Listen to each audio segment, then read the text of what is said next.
now ready for our most special sessions นะครับ After 10 years of cooperation on transport and climate change in Asia, in this session we will focus and summarize on the lesson learned from the transfer projects in Thailand, Indonesia, and Philippines.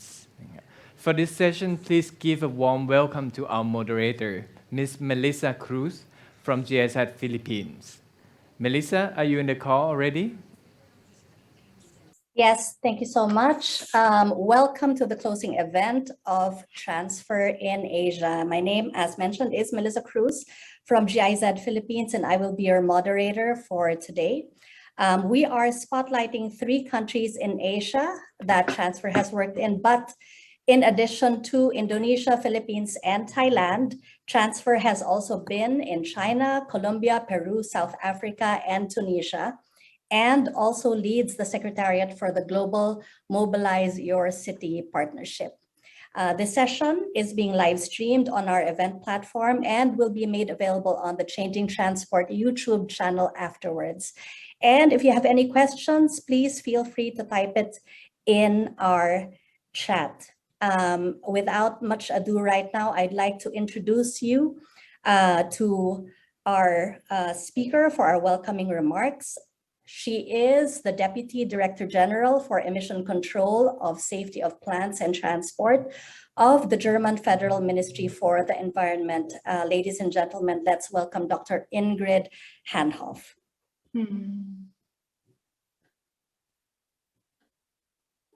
Hello to everybody, and thank you for the honor to make this introductory remarks.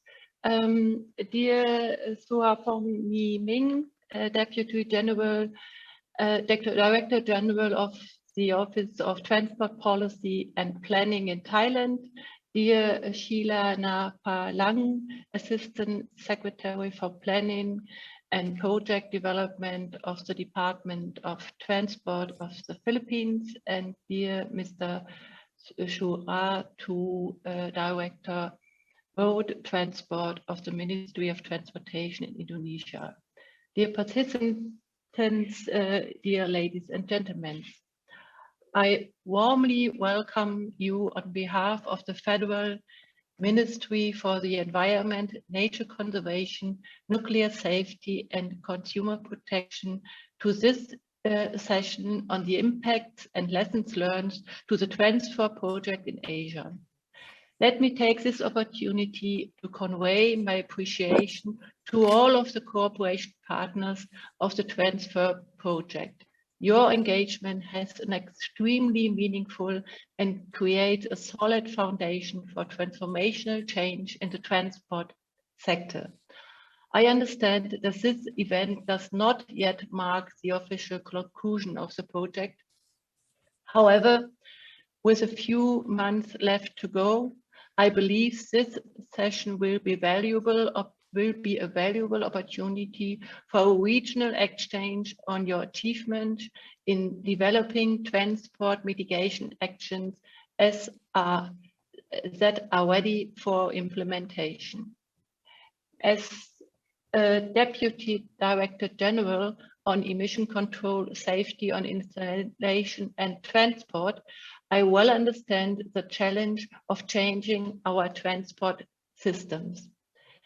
On the one hand, Germany is a leading mobility country which has a worldwide reputation building on excellent scientific know-how and a dynamic and innovative middle class. On the other hand, transport is the only sector in Germany that has not yet been able to reduce its greenhouse gas emissions in recent decades.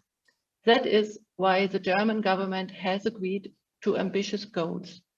Our climate law demands that we must reduce our carbon footprint of transport by almost 50% until 2030 and achieve climate neutrality by 2045.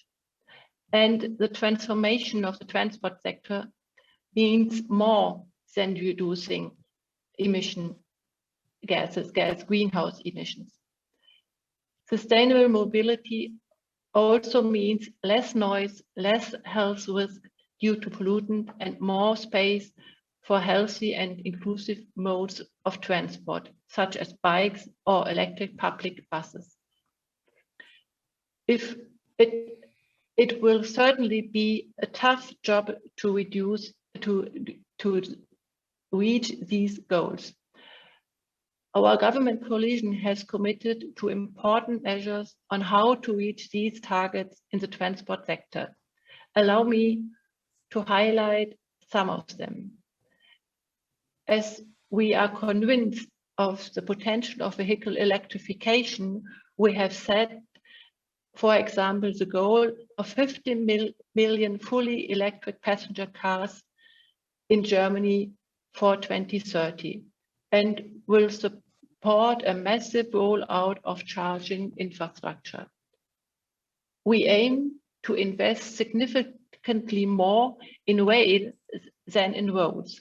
Our targets are to increase the share of freight transport via rail by 25% by 2030 and to double the number of passengers. For our cities and towns and regions, one of the main measures for the federal government will be to implement our national cycling plan. This includes a lot of support for the development of local cycle infrastructure. In addition, we will be working on a national walking strategy. One thing is clear, the transition of transport needs courageous political decisions and long-term engagement. As I mentioned, long-term engagements, this brings me to the Transfer project. Transfer is the longest running transport project under the International Climate Initiative of the German government. As you all know, the International Climate Initiative, in short, is ICI, is an important part of the international climate finance commitment of the German government. Since 2008, the ICI has been financing climate and diversity projects in developing and newly industrializing countries.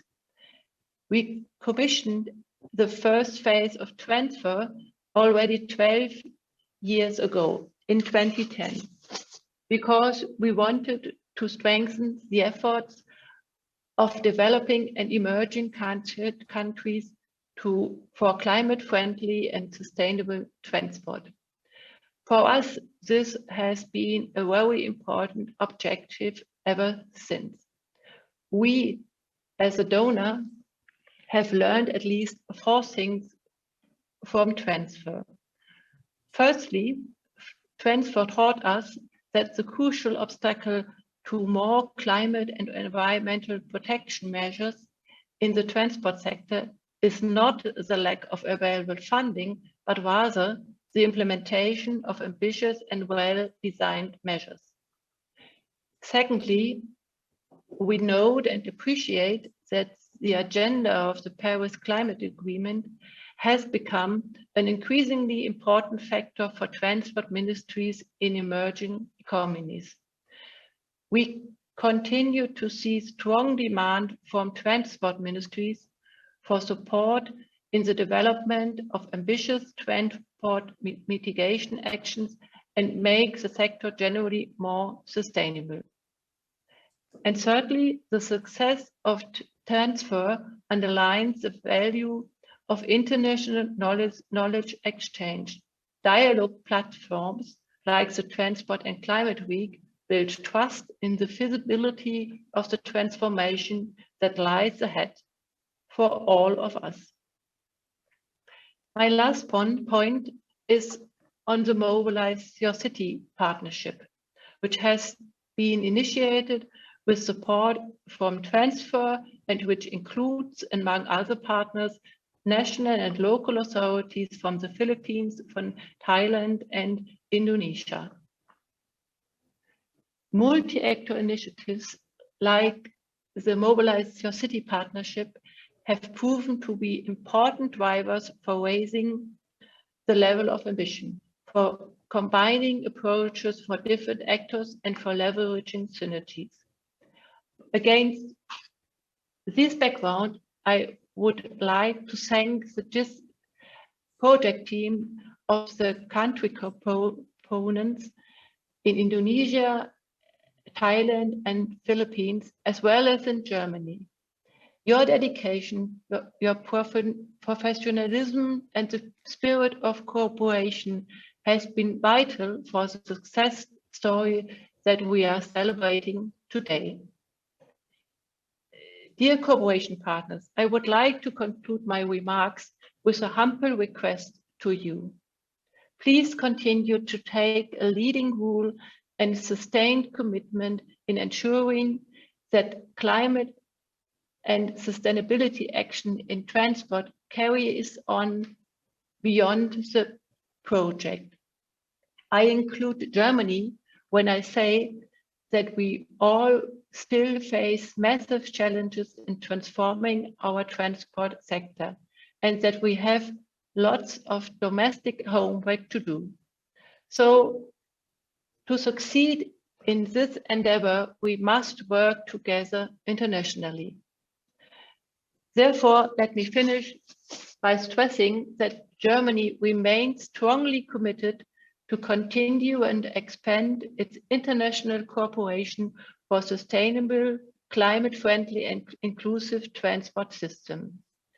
New projects that build on the legacy of transfer are already in our pipeline, and further opportunities for bilateral and regional cooperation will come for sure.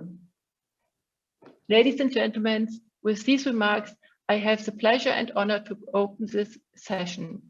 I wish all of you valuable insights and discussing during the Transport and Climate Week 2022. Thank you for your attention.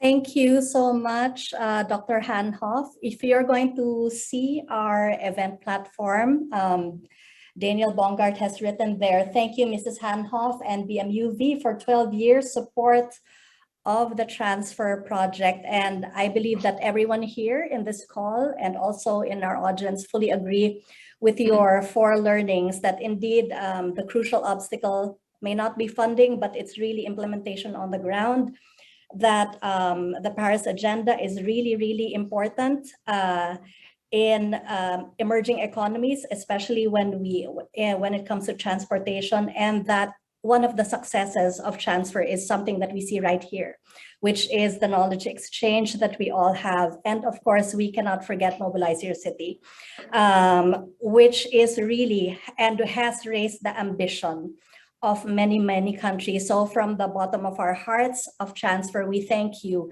and we thank BMUV for the support. Thank you. It's your strong work that makes the project successful. So it's up to you. Thank you. Thank you again. And now we are moving on to our inputs from our project director of transfer. He is Mr. Daniel Bongardt. So please go ahead, Daniel, and provide us with your overview of transfer. Thank you, Melissa, and thank you for inviting me. I hope you can hear me. It's a big pleasure for me to be here today and talk with you, and I would like to thank Dr. Hanhoff again, as well as all the partners, of course, to cooperating 12 years on preparing climate actions in mobility and working in a transfer project. So thank you very much. I would like to also welcome personally Pak Suharto from the Ministry of Transport Indonesia, Dr. Sheilah from the Ministry of Transport in the Philippines, and Kun Surapong from OTP. So it's really a great pleasure, and it's really great to see you here. I think we had not enough chances to meet in the past 2.5 years. And it's really a pity that we have to rely now on all these technologies here and exchange on this.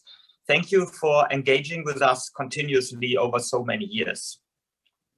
So for me, I think the transfer project is really a milestone project because it is as one of the key issues when we have to tackle climate change. And I say key issues is because there is, of course, a lot of ideas out there. It's a lot of enthusiasm and motivation. But on the other hand, there's a lot of finance and a lot of willingness of support. But there's a very, very important gap between the two, because we need to match somehow the good ideas with the possibilities for support and financing and the trust of the private sector, multilateral banks and other stakeholders to really invest into the low carbon solutions.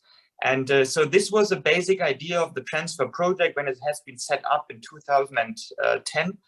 And I think it was really coming also from the negotiations and saying we need to tackle transport, the transport sector, which is so important to achieve the climate targets. And I think the greenhouse gas emissions of the transport sector are rising and continue to rise at high speed. So currently already a quarter of the greenhouse gas emissions are from the transport sector, and they will be more because other sectors like the energy sector and industries have started to reduce emissions. So the transport sector will be more and more a challenge for most of the governments. So it's really great so that we can tackle them early. But of course, transport is not only about greenhouse gas emissions. The transport sector is really also something where we have to see it's at the heart of sustainable development. We have to move to get to schools, to get to our jobs, to get to health facilities. And so this is really what all the countries need for their sustainable development. So we need to create systems that really enable, on the one hand side, all the movement and the positive benefits, but at the same time also avoid the externalities, the negative externalities here. So the transfer project has been quite successful in that. And as you see here on the slide, 10 climate actions have been prepared in those 12 years, 7 are in implementation and another 6 in development. And I think here from our 3 partner countries, those 6, they are very close to getting to the stage where we really can also start investments and approaching partners like, for example, in Indonesia, with the switch from road freight to rail and improve the access of the infrastructure and connect and invest in multimodal facilities between harbors and railways so we can avoid more of the truck transport. So we have facilitated these 10 strategies or currently doing it, but I know, of course, the hard part is still ahead of us. So this financing, what you see here on the slide, is available. 1.2 billion euros of public resources, 4.5 billion euro of expected private sector investment, and 350 million euro mobilized from international resources like multilateral development banks. Here in Asia, maybe ADB, KfW, others. But still, this money needs to be really built and brought on the road and get into implementation. And the hard job here is really with you, the partners, from our partner ministries. But if you succeed, we really get considerable impact. 100 megaton of CO2 over 10 years. So this is almost the emissions that are emitted every within 3 years from the transport sector in Vietnam, or maybe 2/3 of the German transport emissions in 1 year. It's really considerable impact. Lots of people trained now during their transport week. This number will go up, and so many institutions. I just heard that at the transport week now, more than 105 countries are participating, and that's really a big success. Thank you. Back to you, Melissa. Thank you so much, Daniel, for this overview. And indeed, Transfer is a milestone project. And it definitely is both a privilege and a huge responsibility to head such a project as this. And now we move on to our country input, and our first spotlight country right now is Thailand. And I would like to welcome to our virtual stage the Deputy Director General of the Office of Transport Policy and Planning, Mr. Surapong Meantmitr. Mr. Meantmitr. Thank you. Thank you very much. Okay.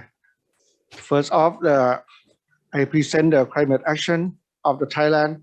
I will start from the part of the speech of my Prime Minister that he went to the COP meeting last year. He said that the Thailand attached great importance to tackling climate change. Thailand is ready to cooperate with every country and other sector to achieve a common goal for solving one of the world's most important problems, because this mission is the life and death of the world and the future of our children. For this, he said, we can see that the Thailand is well aware of this matter. So the Thailand has been working with the transfer project for the 5 years now. And right now we are aiming to overcome not only the urban mobility issues, but also climate change. Therefore, the OTP, or the Office of Transport and Traffic Policy and Planning, together with GIZ, are working towards setting up of the Thailand Clean Mobility Program. This program has been designed as a national program that will support the city administration in planning and implementing sustainable urban transport projects and reduce greenhouse gas emissions and air pollution stemming from the transport in the cities. The Thai Clean Mobility Program has a potential contributing to around 2.7 million ton carbon equivalent emission reduction in the next 10 years after implementation.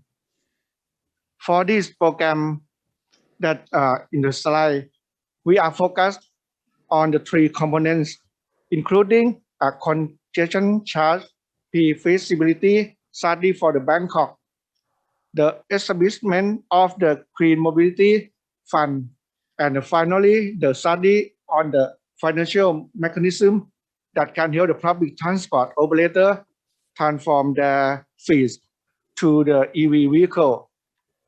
Like a main idea is that we try to collect the cost of using the laws to establish a traffic system development fund and use some of those money that the fund to develop public transport system in the future.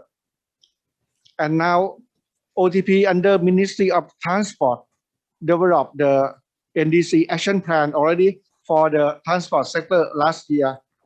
From this NDC action plan in transport aim to 20% target emission reduction by 2030. Okay, this of the Thailand climate action. Thank you. Thank you so much, Mr. Meantmitr, and indeed, it looks like a very, very ambitious program. Thank you to Thailand for this input. We'd now like to move to the Philippines, and right now I'd like to call to the virtual stage the Assistant Secretary for Planning and Project Development, Department of Transportation in the Philippines. We have worked with her for a few long years, Dr. Sheilah Napalang. Hi, Dr. Sheilah. Good afternoon, everybody. Good day, wherever you are in the world. My name is Sheilah Napalang. It is my pleasure to discuss with you the Philippine Urban Mobility Plan. But this started back in 2017. And I'd like to just say that the vision of the PUMP in the Philippines is really people first cities. That's what we'd like to develop. This is in alignment with the national transport policy that was also enacted during the same time. The pump, it's not here, but the pump, when we were developing it, because I'd like to also highlight it because it's very important in transformation.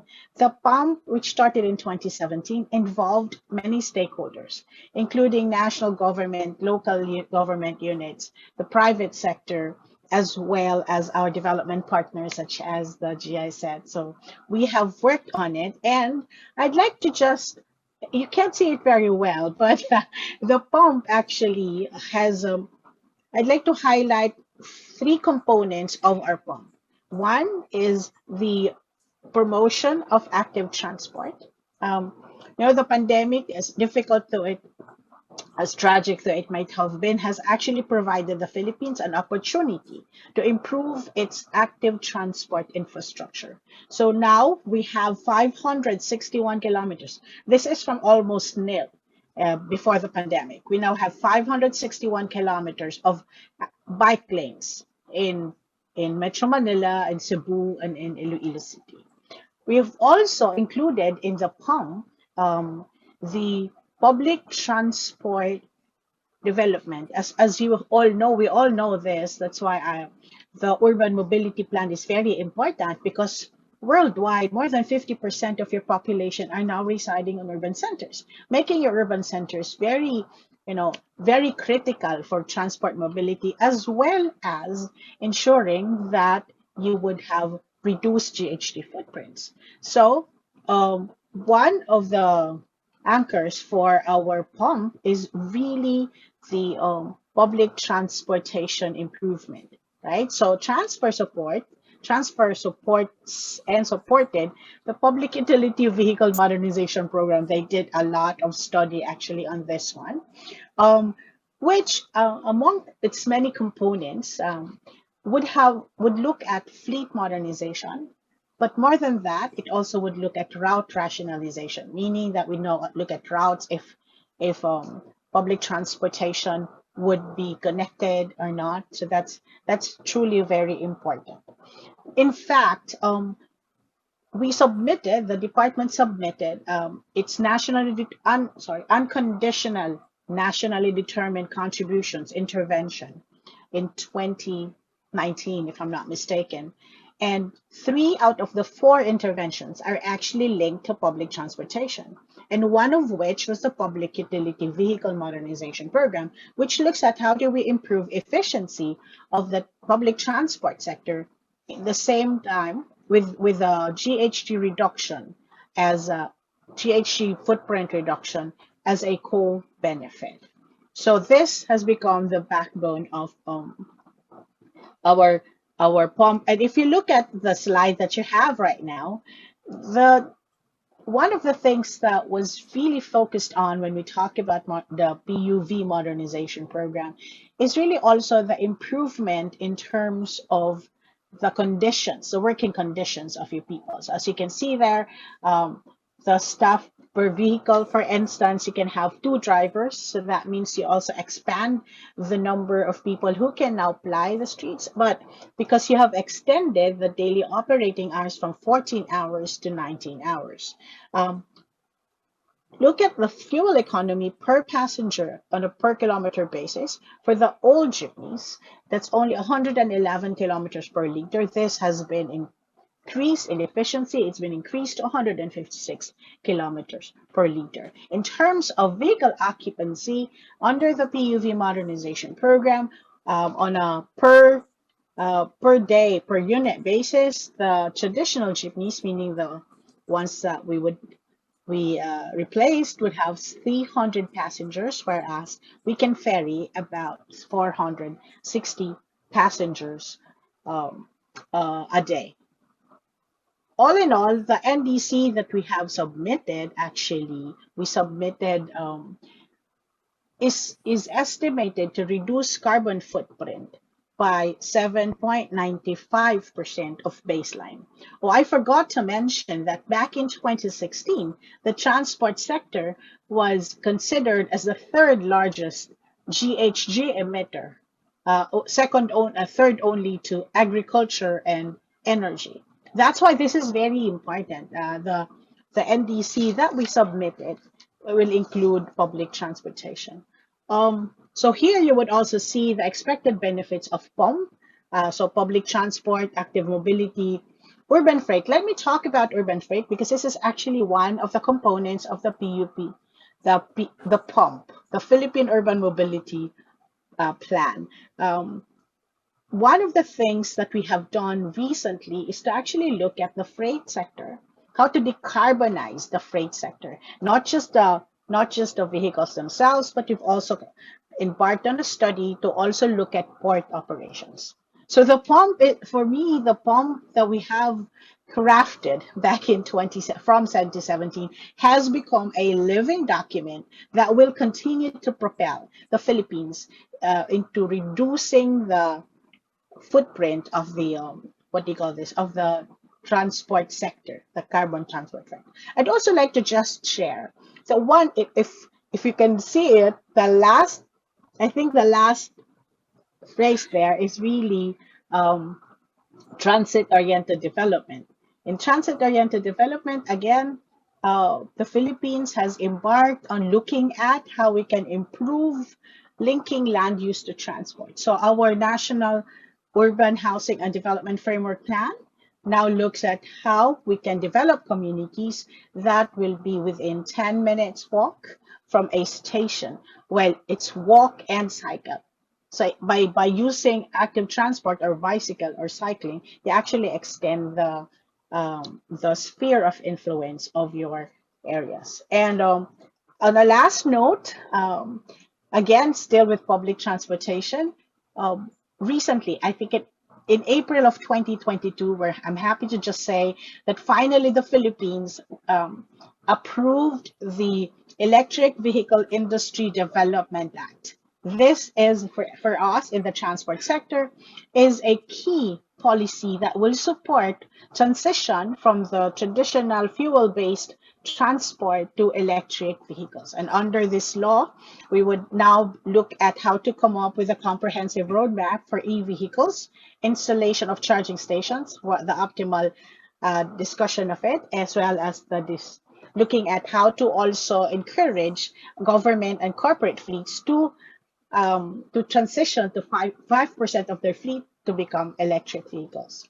And I would also like to thank you, I said, because you have also helped us. Okay, you have POMP, but we all know that I think one of the things that was discussed earlier is one of the things that's really difficult would be implementation. But we'd like to thank you also because you have helped us come up with a data collection toolkit, which would then help us find out what are the data that we need to come up with so that we would be able to measure whether we have been accepted, whether we have achieved the goals that we have set before us. So I'd like to just say thank you very much for the support that you've given the Philippines in both the development of POMP as well as a data collection toolkit. Please be assured that this will continue, and this is a living, it's a living document that will continue to propel the Philippines into making sure that we develop a balance of efficiency and climate resilient transport system. So thank you very much. Salamat and mabuhay. Thank you so much, ASEC Sheilah, for this very, very colorful slide. And I know that a lot of people don't know what went on behind this one slide, but the Department of Transportation has indeed been a very, very hardworking institution. I know that sometimes you don't sleep at all. So thank you for putting the people first in what you do. Once again, for our audience, we'd like to remind you, if you have comments or if you have any questions for our speakers, feel free to mention it here in the chat, and I'd like to read out some of it already. Someone said, sounds like a very interesting and important project, and he's excited for the country presentations. This is from Matthias Langer. And for the previous presentation, Daniel Bongardt said it's a smart approach for Thailand in linking taxes and charges with investment. So once again, thank you so much, ASEC Sheilah. I hope to see you again soon.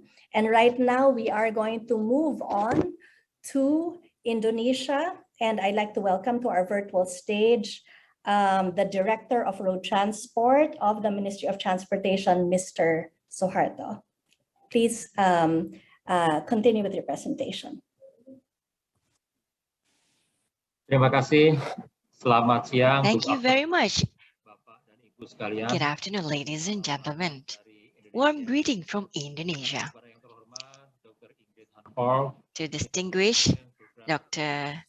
Gaabucayan-Napalang, Mr. Surapong, Dr. Sheilah, dan Bapak Ibu and also all of the distinguished ladies and gentlemen that joining our afternoon sessions. nama Kementerian Within this presentation, I would like to represent the Ministry of Transportation of Republic of Indonesia, addressing the highest appreciation and the gratefulness of the opportunity given to us to be part of the transfer closings today. We also would like to address our highest appreciation and gratitude for the cooperations and teamwork that Project Transfer di Indonesia. between the conjoint program between the Ministry of Transportations and GIZ to the transfer project. Ladies and gentlemen, Indonesia is one of the largest archipelago in the world with 260 million of populations. The high volume of imported export items and goodies, it's causing to the high demands of logistics services. Currently, 90% of this commodity in Indonesia still dominated by the truck freights. We also face a lot of challenges, nevertheless, like the energy usage and also the high impact on the environment, high costs, and also there's so many odol or this old freight and truck that still operated on the road. With the odol, the safety risks and also impact to the traffic and also other further traffic and factors. The impact of these situations, this freight contribute to the high GHG significantly in Indonesia, where the transportation sector contributes about 26% from the GHG on the energy sectors. Meanwhile, on the road transportations contribute 91% of all of the emission total on the transmission sector and transportation sectors. Ladies and gentlemen, as been addressing, the Project Transfer 3 in Indonesia is exactly the cooperation programs with the Ministry of Transportations under the Road Transportation Directorate, and we are being appointed as the main partners on the implementation of the program with the Transfer 3. We also have this working focus that being agreeable between the Ministry of Transportation and GIZ related to the Transfer 3 project exactly on the development concept mitigation actions on the intermodal freight and also ready to be implemented. These programs and technical support will be held together between our ministry with two highlight topics. First, combining the intermodal freight on road and also train to shifting the markets or what we call as a modal share from the road transportation to utilize the train access. Secondly, will be the modernizations of the truck freight schemes in Indonesia since 2017. We have various activity that we implemented together with the Ministry of Transportations with GIZ through the Transfer 3 project to many review and study on the transportation freight sectors, resulted to recommendations, concept, and roadmap from the program. First of all would be the intermodal of the freight in Java Island, and secondly, the truck freight modernization schemes in Indonesia.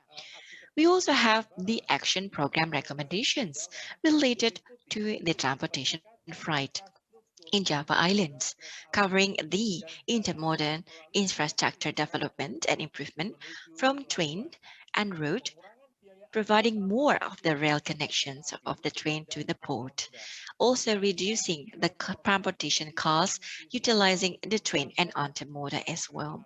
Therefore, There's an action program recommendations related to the truck freight modernization scheme, covering the scrapping or eliminated the high emission trucks, the accelerations and transitions to more clean and efficient truck, also the track record, monitoring and reducing the truck emissions. On the implementations, the transfer project also facilitated various of the programs and supporting the objective of the program through many various of workshops, FGDs, dialogue, capacity building, study trip, policy recommendations, and multiple various activity related with the mitigation action program development, especially on the intermodal freight sectors.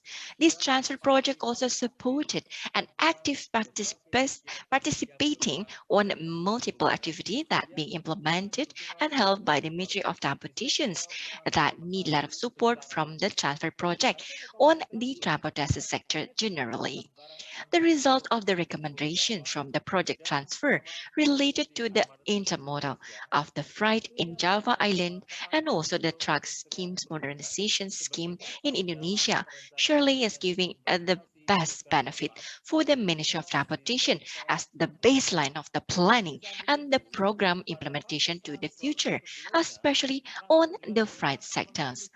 Beside of all of that benefit, this transfer phases and also transfer initiated what we call as a Sutrinama and Indobus project, currently still ongoing and supporting the development of the general or the public transportation system and also sustainability in Indonesia. We would like to highlight more additional informations. The activity at the moment that we already implemented and ongoing under the Directorate of Road, we support to reduce the gas house emissions and also the odor by 2023, etc. Ladies and gentlemen, as the main partners, we will give our active participations on this yearly activities transfer in climate change week that held offline or online and virtually throughout the pandemic. At the end of our deliverance, we would like to give the highest recognitions, the appreciation and gratitude to all of the corporations, technically from the project transfer. Thank you very much. And we're very happy to be part of the Transport and Climate Change Week 2022. Thank you very much. Thank you so much, Mr. Suharto. Indeed, green freight is very, very important, a very, very important sector and part of transportation, especially in reducing greenhouse gas emissions. And indeed, that was also a very, very ambitious program. Thank you for sharing that with us right now. And we move now to a bit of a lighter portion of our program. And I'm calling my colleague, Tom. And I'm really sorry, I've worked with him for a number of years, but for the life of me, I still can't pronounce your full name. I know that your first name is Papondanay. I'm not even sure if I pronounced that right, but please welcome to the virtual stage our Senior Advisor for Transfer Thailand. Afternoon, everyone. My name is Papondanay Nantacharan, or you can call me Charlie Tam. I'm working for Transport, GSS Transport Project or Transfer Project in Thailand. So I will be your facilitator in the game show sessions. So this will be a fun session for everyone. So I would like to invite everyone to scan the QR code that you see on the screen right now, or you can go to the Menti.com and enter the code 583111414. So you can also find the chat in both website and also in the Zoom link that you can click the link and also join this game.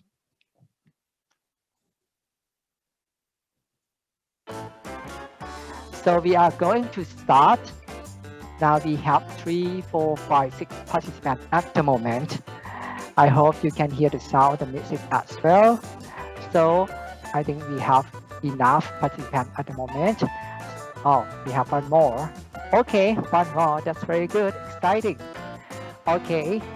Wow, very good.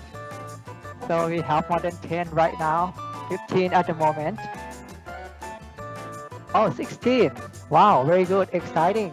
So there is only 4 questions. There are only 4 questions with a very short, but also it's very light, not difficult. You can try to relax before you go to the panel discussions. So I think right now we are ready to go for the first questions. We have 22 participants. Oh, more than I expect. We have 23. Okay, I have to start right now. The first question.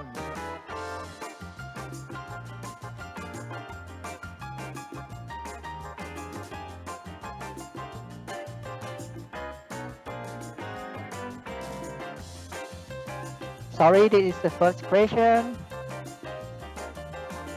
The faster you answer, the more point you get. For the first question, how many times have you attended the TCC week? So this is not right or wrong. You will get the point for sure, but depend on your speed of your answers. No one answer yet. I give you 30 seconds to answer these questions. After everyone answers, I think around 20 seconds left that you can answer this one. 15 seconds. And on 10, 9, 8, 7, 6, 5, 4, 3, 2, 1. Okay, time's up for the first question. Wow, there are more than 11 people that join this week for the first time, and remaining are 2, 3, or more than 3 times. I go to the next question. This is the real test. But remember, the faster you answer, the more score you get. Question number 2. Ready? Go. Answer fast to get more points. This is truth or lie. We have 2 statements for you to check which one is truth, which one is lie. I give you 1 minute to read. Okay, 16 people answer right now. 17. Still, 19, 20, 21. I think we can go to the answer right now. I think everyone is answered already.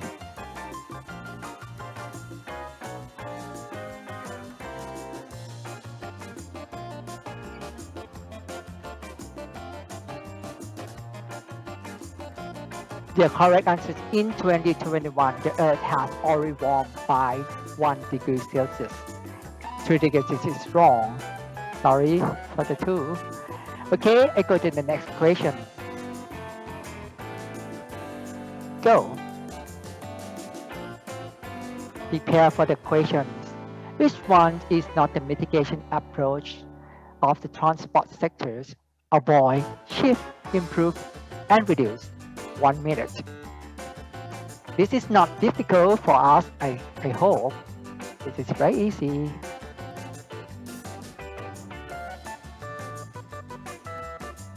Okay, more than 14 people. 15, 16 answer already.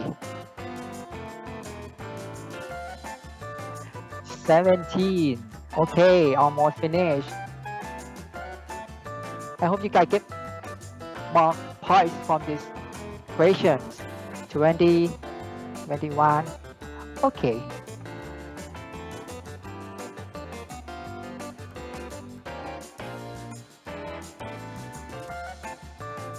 We still have time left, but I think everyone already answers. 5 seconds. 3, 2, 1. I hope everyone's correct. Oh, 14 people correct. So it's only our chip input is correct. So radio is not the mitigation approach for the transport sectors. The correct answer is radio. The last question for everyone. Question number 4, ready, go. If you know which statement is a transport declaration at COP26, like guess, accelerating the transition to zero emission vehicle, or formulate a regional policy framework to support sustainable transport. I think we talk a lot of this today or in this week. I think it's not too difficult for you.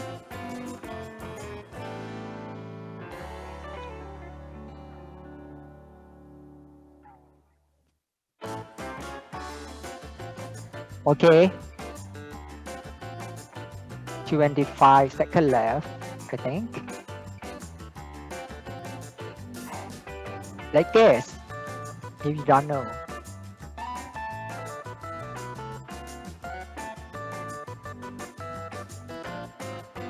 Okay, 10 seconds left, I think.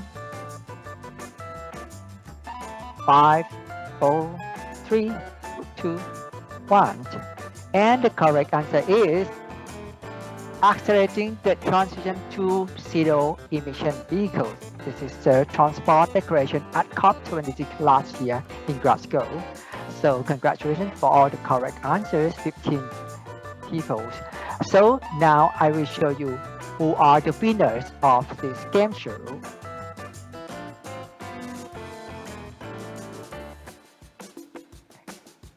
Wow! คุณปาน Matthias, Bongardt, Clock, Yoel, Patyasin is the winner. Congratulations! And thank you everyone for joining this show.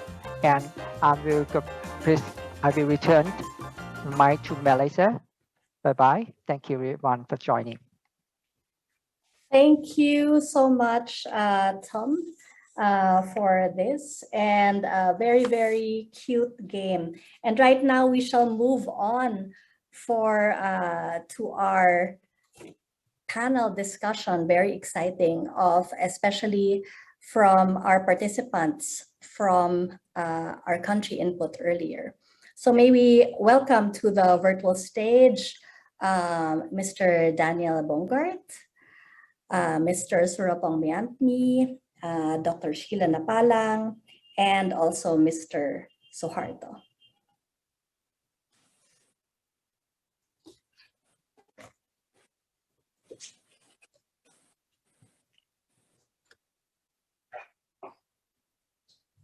So hello, everyone.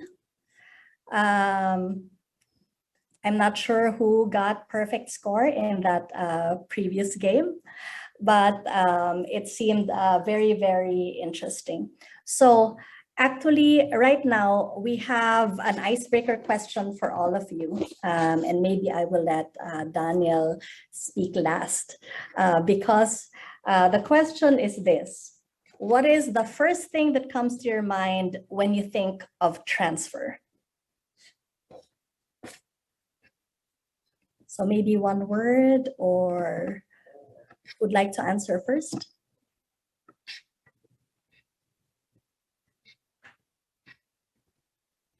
I can go first. Can I? Okay. There are That's no actually- points, but I could just go ahead. But when I think of, actually thought about this a lot, but I think when I think of transfer, it's actually a shifting of the mindset. For me, that's what it is. A shifting of the mindset to look at urban. Sorry, that's too long. Shifting of the mindset is my short answer. Sorry. Okay, thank you, thank you. May we hear from Mr. Meantmitr?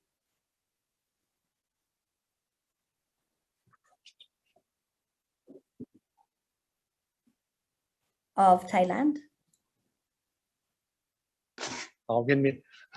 Thank you. When I think of the transfer, I think one word, it should be the transport and climate change. Mm-hmm. Okay, thank you. And I understand your entire office is supporting you there, so I'd like to greet them on behalf of transfer. And what about Mr. Suharto? What is the word that comes to your mind when you think of transfer?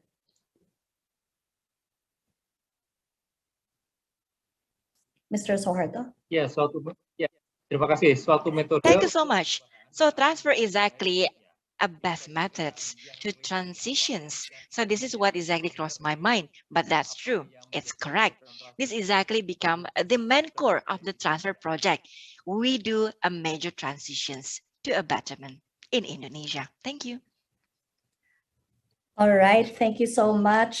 Indeed, it is transitioning, and even transfer itself is transitioning into many other things and going off into different things. Daniel, I'd like to hear your thoughts about what is the one word, if it's possible. That's easy. My word is trust. Trust between the partners, trust between the cooperation, and so that we really were able to develop on a very solid base those mitigation actions. Okay, that's wonderful. And I believe we see the trust here right now around this panel. I'm actually missing Sheilah, who's supposed to be part of the panel. Can the sorry, I organizers? I got caught up. Sorry. All right.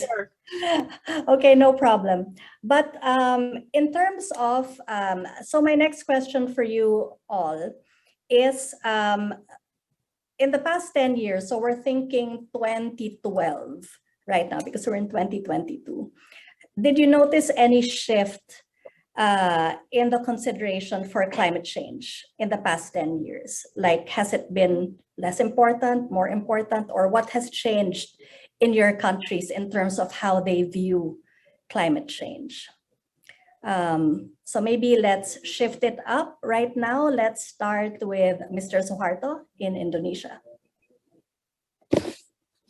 Ya, dalam 10 On the last decade, as we see with the transportation sectors increase, majorly we are contribute largely from all of the GHG and CO2 in the urban city. With our populations and also the increase, which is huge, on emission of transportation, Indonesia become the major considerations to do the energy transitions on the transportation sectors. So that's exactly what has been changed. We do a lot of major transitions from the last decade. Thank you. Okay, thank you so much, Mr. Suharto. I understand that the major change has been the, increase in greenhouse gas emissions, of course, due to increase of population and urbanization. May I also just follow up with your answer to know if, because of these changes, is it the case that it has also become more important policy-wise in Indonesia? Ya, demikian. Yes, surely agree with that. Yes, it supports the policy reformation as well in Indonesia. All right, thank you so much. And now we move to Thailand. Maybe know what has changed. How has climate change been considered, especially in your policies in Thailand? Thank you. From the UNFCCC require all the country to propose the goal and progress of domestic action to address the climate change issue. Thailand submit the intended nationally determined contribution INDC to the UNFCCC in 2015, which aim to reduce its greenhouse gas emission by 20% compared to the project business as usual level by the 2030. After the INDC submission, the Thailand nationally determined a contribution roadmap on the mitigation 2021 to the 2030, or we call the NDC roadmap or the mitigation, was developed to provide a policy direction in the achieving the greenhouse gas emission reduction targets, with the transport sector being one of the four main sectors that have been tasked to fulfill the country climate plan. According to the roadmap, the transport sector is responsible for greenhouse gas emission reduction of the 41 million ton carbon in the 2030, which comprise of 21 million ton carbon from the energy efficiency improvement led by the Ministry of the Transport. This include changing level travel pattern, promoting the use of the mass transit, public transport, and promoting the use of the high-speed train between cities. And for the 10 million ton carbon from the biofuel consumption under the responsibility of the Ministry of the Energy. Following the NDC roadmap, the OTP under the Ministry of the Transport developed the NDC action plan for the transport sector in a comprehensive stakeholder consultation and modeling process. OTP has identified specific mitigation actions such as travel demand management, including parking management, transit-oriented development, introduction of the public transport fund, expansion of the railway network, and the bus fleet upgrade. The action plan identifies detailed measures for the achieving the NDC greenhouse gas emission reduction target. The avoid shift improve approach is pushed forward as one of the measures with overall GHG reduction potential of the 25.4 million ton carbon, exceeding the 21 million ton carbon reduction target. Okay. Thank you. Okay, thank you very much, Mr. Meantmitr. I understand that the transport sector has indeed been considered in your NDCs, particularly in your mitigation roadmap for Thailand. So thank you so much for that. And maybe since we're missing ASEC Sheilah again, there was a question earlier actually for Indonesia regarding your presentation on freight. So this was not in the notes, but one of our audience is asking, how do you approach the MRV for your freight?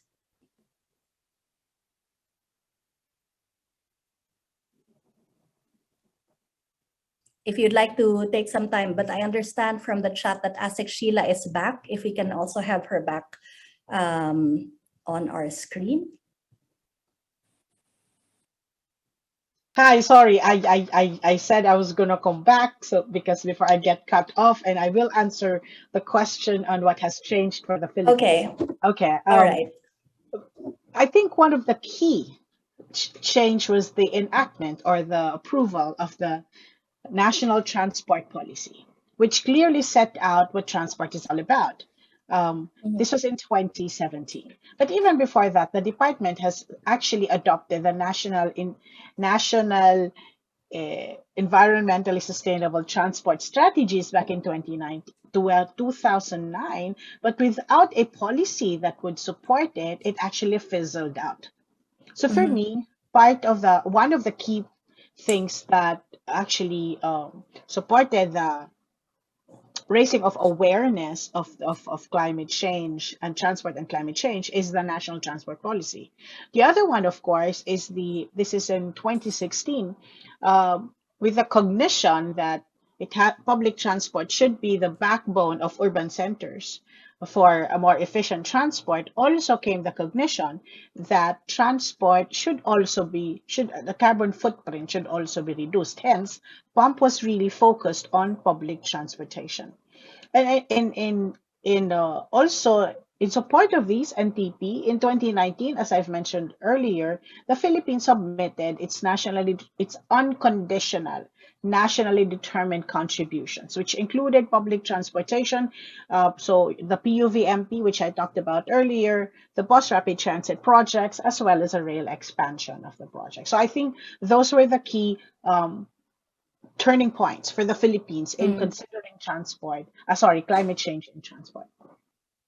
Thank you so much, Asik Sheilah. And maybe if we step back and look at the worldview of this for Daniel, what have you seen in the past 10 years? Like, has there been an increased awareness of climate change, especially in policies of the countries that you've been working with in GIZ? Several of the colleagues have mentioned it already, that they have introduced transport mitigation actions into their NDCs, the National Determined Contributions. And I think this is really something that we saw last year, just recently, when many countries have updated their NDCs and submitted new targets, so that more and more transport is in.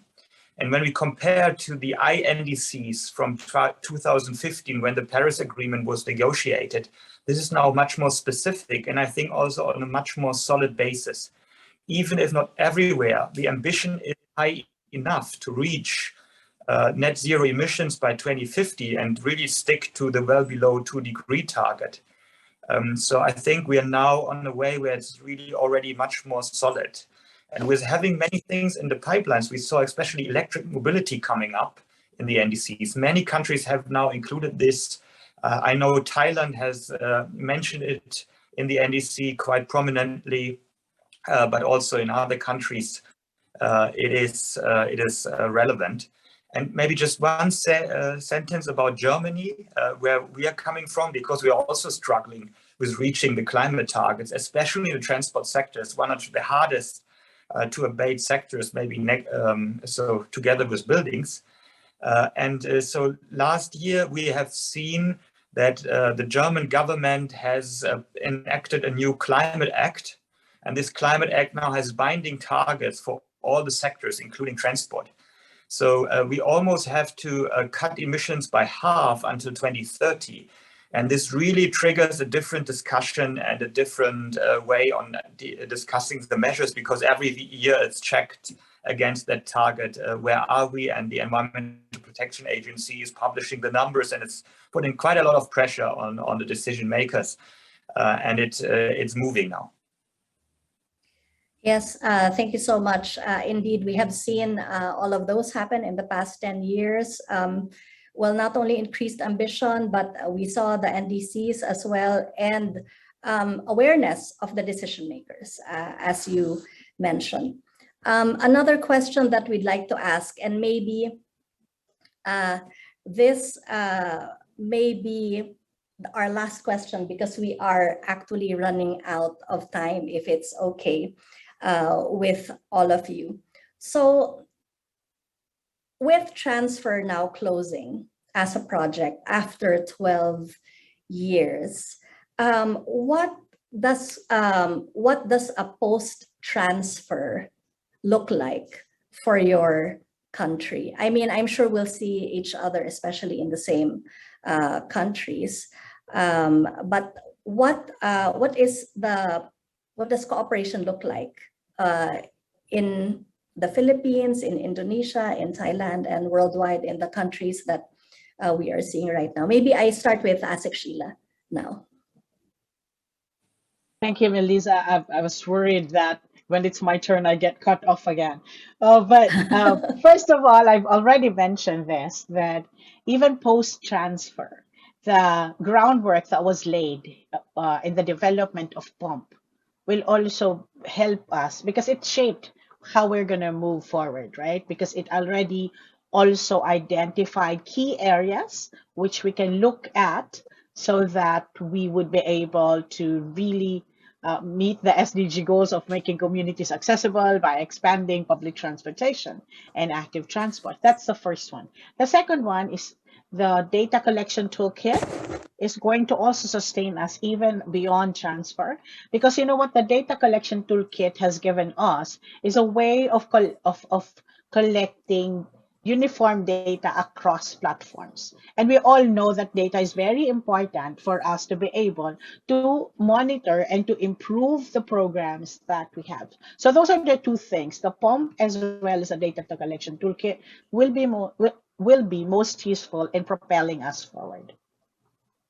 Thank you so much, ASEC Sheilah. May we now move to Thailand.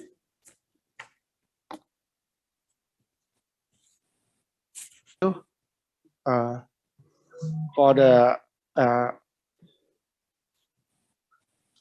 OTP have been cooperated with the GIZ on the phase 3 of the transfer project. We are working toward the setting up of the Thailand Green Mobility Program.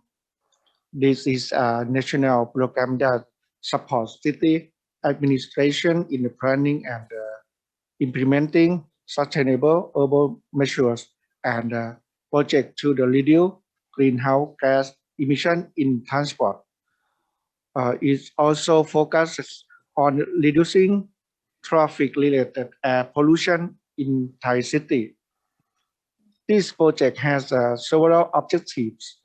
One of them is to make a public transport a more attractive option than traveling by the car or motorcycle. To achieve this goal, the program consists of feasibility study of the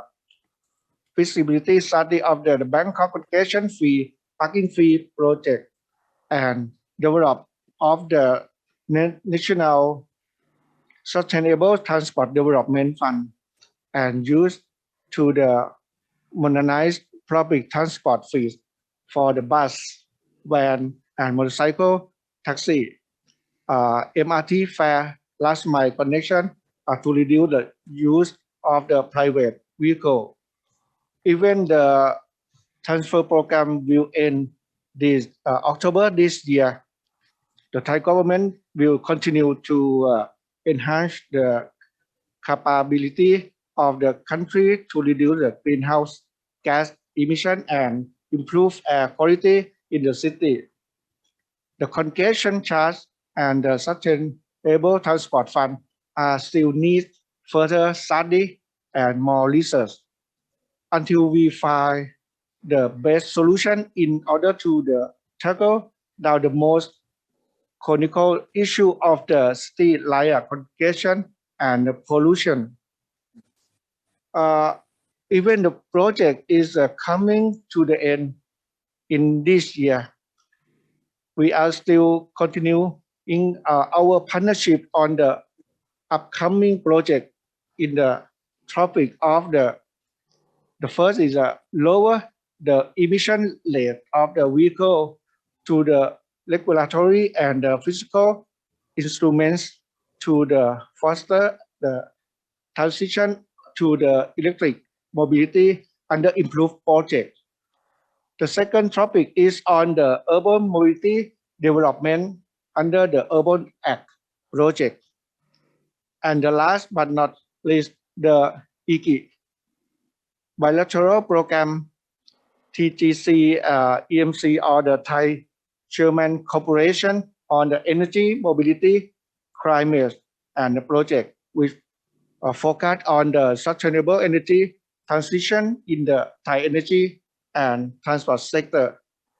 Thank you to DISAT for your contribution to the OTP and hope that we will continue to cooperate in promoting the prevention and the resolution of the greenhouse gas emission problem in the future. Thank you. Thank you so much, Mr. Meantmitr. We will definitely still be cooperating with you through the projects that you mentioned earlier. And now we move to Mr. Suharto in Indonesia. What does a post-transfer scenario look like for you in Indonesia?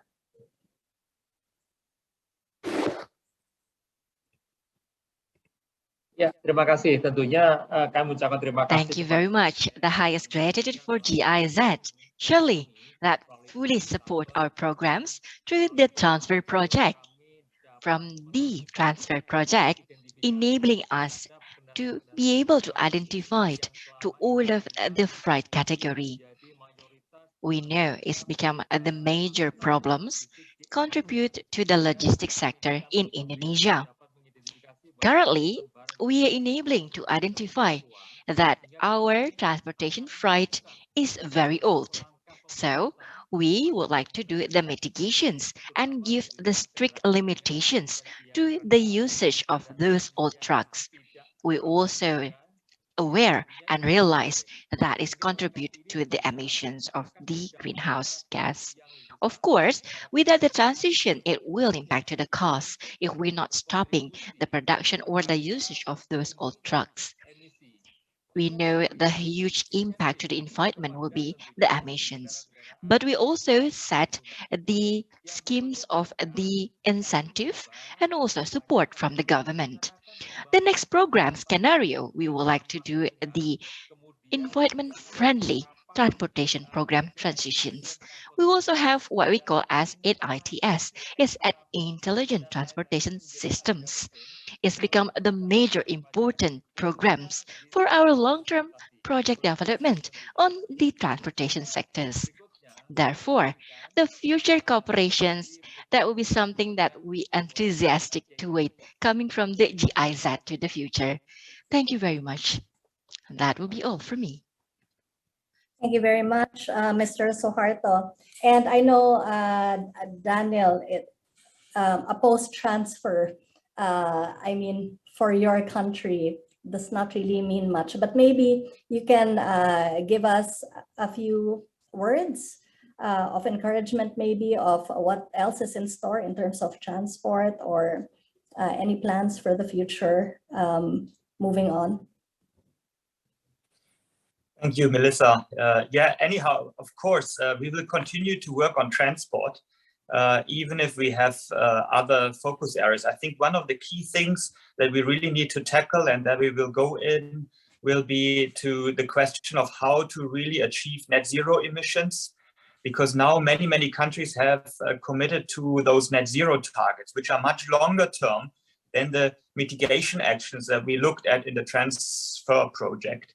So how to really get to net zero and not only reduce emissions to a certain extent, but get rid of them at all. I think that will be one of our key questions we will be tackling at GIZ. And I'm very happy to continue working with many of the partners here in the room today, Dr. Sheilah and Kun Surapong. You already have mentioned it, so that there will be continuous IKI-funded activities in the countries. And I think even in Indonesia, there are ongoing activities funded by the German government towards urban mobility, but also towards infrastructure investment. So certainly GIZ will remain as one of your partners in the future. And I think we can build for many years on what we have learned from the transfer project. And I'm looking forward to meet you soon in person again and discuss with you how we can actually make that feasible and possible. Thank you so much, Daniel. I also look forward to seeing all of you in person again. So thank you to all our panelists, Mr. Daniel Bongardt, Mr. Surapong ASEC Sheilah Napalang, and Mr. Suharto. We hope to see you again soon. And moving on right now, we have heard a lot about what transfer has done across Asia, but the work really doesn't end here. To highlight the outputs and the learnings across Indonesia, Philippines, and Thailand, as well as to bridge these outputs to upcoming projects, let's watch this video.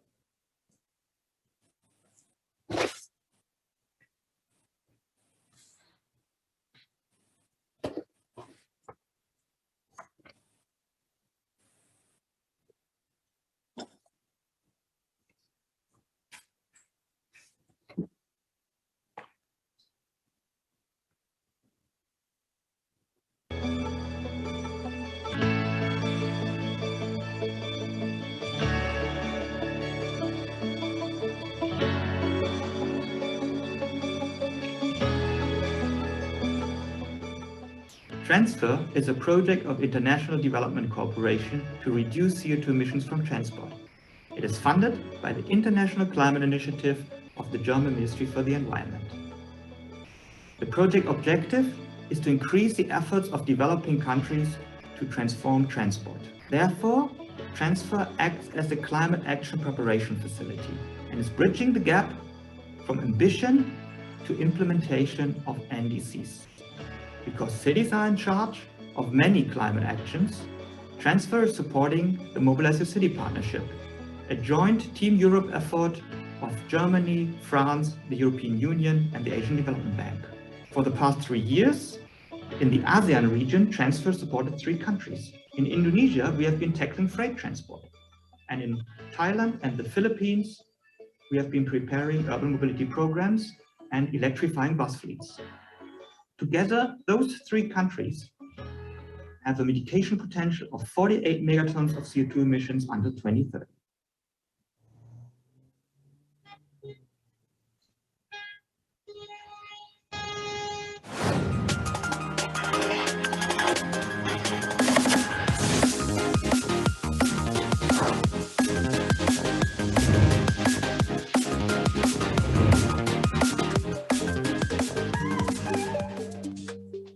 Perhubungan darat dalam hal ini memang sedang menyiapkan satu program yang utuh.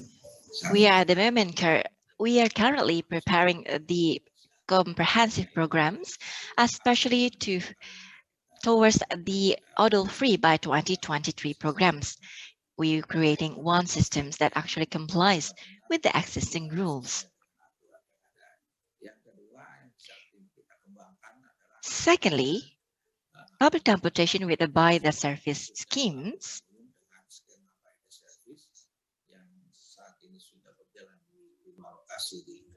that currently being implemented in the 5 locations to rise. This is the forerunner for Indonesia to rise from adversity in the field of public transport. On the other hand,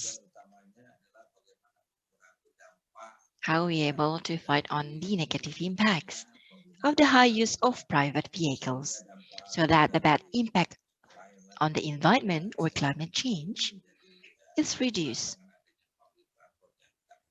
with the better public transportations?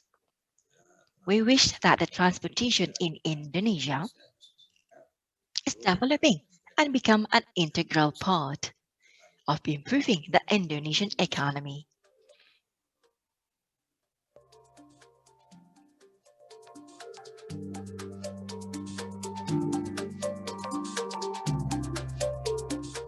Air pollution is a serious threat to people, especially in cities with high motor vehicle densities. The bad impact of air pollution underscores the need to accelerate the energy transition with an electricity-based mass public transportation system and to ease dependency of fossil fuel.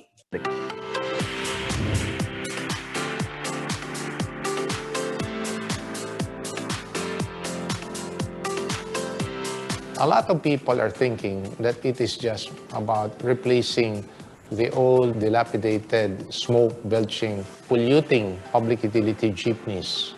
But it's about overhauling the entire system of running a transport service on a sustainable and dependable manner.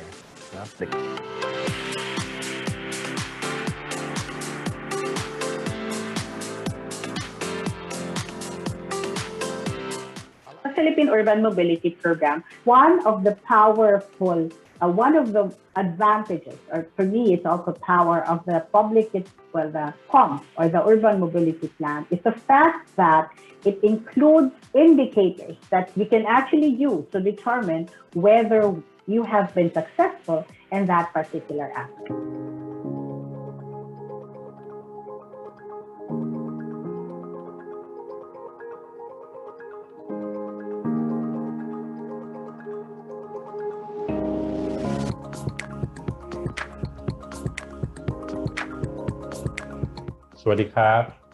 Thailand is one of the most rapidly developing countries in the Asian region, and economic growth has been strong over the last 2 decades.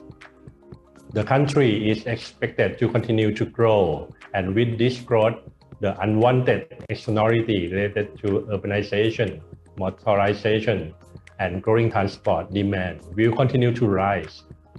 To fight climate change, Thailand is keeping up its development of public transport and is aiming to reduce 31 million ton carbon dioxide of GHG emissions to achieve its transport NDC target in 2030. During COP26 in Glasgow, United Kingdom, Thailand has expressed our ambition to fight climate change in aiming to reach NDC target, carbon neutrality in 2050, and net zero emission by 2065. In Bangkok, as many other mega cities, transportation and mobility play a key role to enhance not only economic prosperity, but also the quality of life in our agglomeration and in all parts of the country. Therefore, with the support of the EGIT transfer project, we are working towards the setting up of Thailand Clean Mobility Program. The program has several objectives. One of them is to make public transport a more attractive option than traveling by personal car or motorcycle. To achieve this goal, the program encompasses a push and pull approach focusing on the renewal and modernization of public transport fleet in Bangkok, and establish sustainable transport fund for the republication of sustainable mobility project in other cities. Therefore, we are looking forward to continuing the great collaboration between Thailand and Germany, targeting sustainable transport development on the topic of urban mobility development, low emission vehicle through regulatory and fiscal instruments, and transition to electric mobility, and a renewable energy basis for the transport sector through technological innovation and adequate support policy in the future. Thank you very much. Even though the project is coming to an end, we are still continuing our excellent partnership through the upcoming project's implementation on green and resilient transport infrastructure, urban mobility development, low-emission vehicle through regulatory and fiscal instruments, as well as transition to electric mobility. With this regard, we would like to convey our sincere gratitude and thanks to our partners for the great collaboration. Especially during these difficult years, it proves how adaptive and swift we respond to overcome those challenges and to reach our common goal in fighting climate change. Thank you.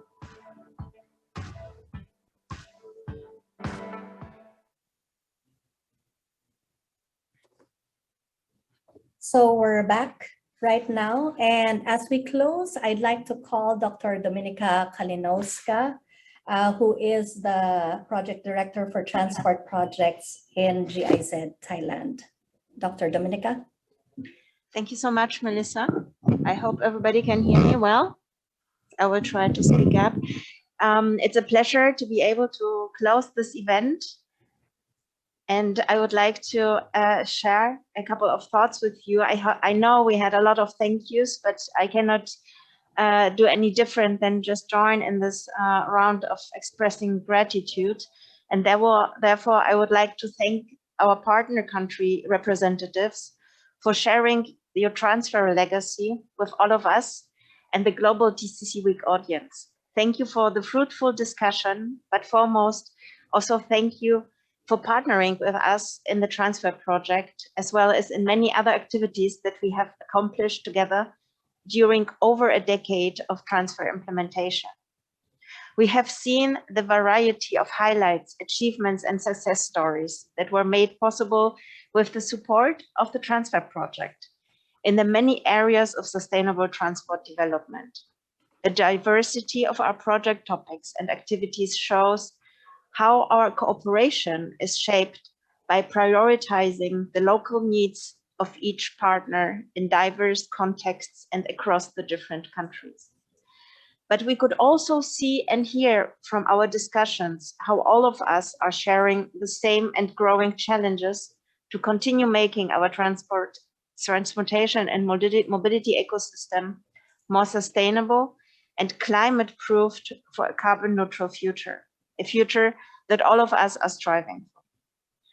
Coming together today for the regional closing event of the Asia Transfer Project components reveals one more great and hopefully lasting achievement of our transfer cooperation. Coming together as the transfer family is showing that the project has not only provided assistance to accomplish country-specific objectives in the field of sustainable transportation, it has been equally enhancing close and trustful partner exchange and networking across all the countries and regions involved to foster knowledge sharing and peer-to-peer learning, focusing on the common challenges, but also jointly sharing the burdens, as well as efforts to learn together from each other's experience. I'm delighted to be part of the transfer family and task force, and even though the project is coming to an end, our trustful and fruitful cooperation will continue in many different ways, and in some contexts, even in the framework of new projects that have been initiated from the transfer collaboration. Again, thank you to all our dear partners and colleagues for joining in the effort to change transport for a better future. Thank you very much from my side. Thanks. Thank you again so much, Dominica. And as we formally close this session, we'd like to invite our PLAS audience to please stay tuned for the networking session where you will have the possibility to exchange and go into discussions about transport and climate change. So just please follow the link provided on the platform in the chat. Thank you very much. And again, thank you so much, Dominica. See you all soon and stay safe, everyone.